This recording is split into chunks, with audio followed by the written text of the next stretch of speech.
अस्सलाम वालेकुम नाज़रीन, एक नई वीडियो में खुशामदीद। रमज़ान की आमद है और हर घर में रमज़ान की जो तैयारियां वो शुरू हो चुकी हैं और तमाम चीज़ों को पहले से तैयार किया जा रहा है। तो आज की वीडियो में आपको बताऊंगी कि आप बेसन को घर में किस तरीके से तैयार करके रख सकते हैं कि अफ्तारी से पहले अगर आप सिर्फ आपके पास आधा घंटा मौजूद है तो इस मसाले के अंदर आप अपने टेस्ट के अकॉर्डिंग चिकन शामिल कर सकते हैं, पालक आलू शामिल करके मज़ेदार पकौड़े फौरी आप तैयार कर सकते हैं। आपको मज़ीद किसी भी मसाले को निकालने की ज़रूरत नहीं, सिर्फ आपने बेसन निकालना है और अपने टेस्ट के अकॉर्डिंग जिस तरह के आप पकौड़े खाना चाहते हैं उस तरह के पकौड़े आप जो है फौरी तौर पे आप बना सकते हैं।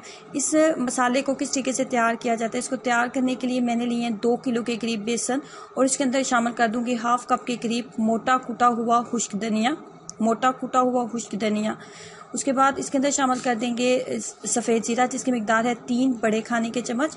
उसके बाद लाल मोटी कुटी हुई सुरख मिर्च जिसकी मिकदार है 2 बड़े खाने के चम्मच। उसके बाद इसके अंदर शामिल करूंगी 1 बड़ा खाने का चम्मच लाल मिर्च पाउडर इसके अंदर शामिल करेंगे। 1 बड़ा खाने का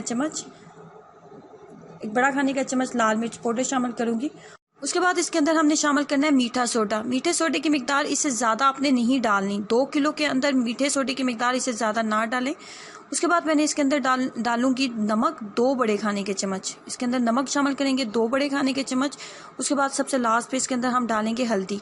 बस इसमें आपने एक बात का ख्याल रखना है कि अगर आपके पास 2 किलो बेसन है तो तमाम मसालों की मिकदार जो है ये बिल्कुल परफेक्ट है। अगर आप इससे ज़्यादा आप स्पाइसी खाना चाहते हो तो फिर आप लाल मिर्च पाउडर की मिकदार आप ज़्यादा कर सकते हो, लेकिन अगर आपके पास 2 किलो बेसन है तो उसके अंदर 2 बड़े खाने के चम्मच नमक काफ़ी है और मीठे सोडे की जितनी मैंने आपको मिकदार बताई है बिल्कुल इतनी ही काफ़ी है। इससे ज़्यादा डालेंगे तो जो पकौड़े होते हैं बहुत ज़्यादा सॉफ्ट आपके बनेंगे, आपको खाने में मज़ा नहीं आएगा। अब आपका ये मसाला बिल्कुल तैयार हो चुका है। मैंने 2 किलो बेसन के साथ बनाया, आप ज़्यादा मिकदार में भी इसको बना सकते हैं और फिर आप मसालों की मिकदार बाकी जो चीज़ें मैंने इसके अंदर शामिल की हैं उसकी जो आपकी रिक्वायरमेंट है उसके हिसाब से आप कम या ज़्यादा आप इसको कर लें। ये 30 डेज़ के लिए बन गया। अब आपने सिर्फ इसको निकालना है और अपने टेस्ट के अकॉर्डिंग अपनी चॉइस के अकॉर्डिंग आप इसके अंदर चिकन ऐड करें, आलू ऐड करें, कुछ भी आप अपने चॉइस के अकॉर्डिंग इसके अंदर ऐड करें और चटपट आप पकौड़े जो है तैयार कर सकते हैं। ऐसी ख़वातीन के लिए बहुत बेहतरीन है जिनके घर में पकोड़े बहुत ज़्यादा पसंद किए जाते हैं और उन्हें किचन अकेले हैंडल करना पड़ता है, तो मसाले तमाम निकालने और फिर रखने और फिर मिक्स करना ये काफ़ी लंबा जो है प्रोसेस बन जाता है।